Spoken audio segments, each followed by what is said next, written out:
Hello everyone, তোমাদের সামনে হাজির হলাম আবার একটি নতুন রেসিপি ভিডিও নিয়ে।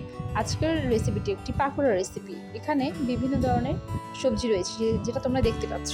এখানে গাজর নিয়েছি, তারপর কোমড় নিয়েছি, আলু নিয়েছি, তারপর ম্যাগি মশলা নিয়েছি, বিভিন্ন চালের গুঁড়ো আছে, আটা আছে, মরিচের গুঁড়ো, ধনিয়া গুঁড়ো, লবণ, একটু হলুদ।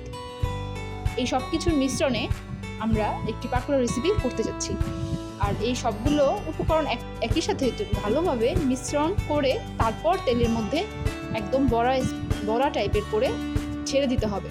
এই তো তোমরা দেখতেই পাচ্ছ, তেলটা গরম দিয়ে দিয়েছি আর এখানে প্রায় শেষ পর্যায়ে ভাজি কুচানো। তো এখানে আমার আম্মু ভালো মতো মেখে নিচ্ছে যাতে প্রত্যেকটি জায়গায় ভালোভাবে মশলাগুলো মিশ্রণ হয়ে যায়। তো এখন তেলের মধ্যে দিয়ে দেওয়া হবে।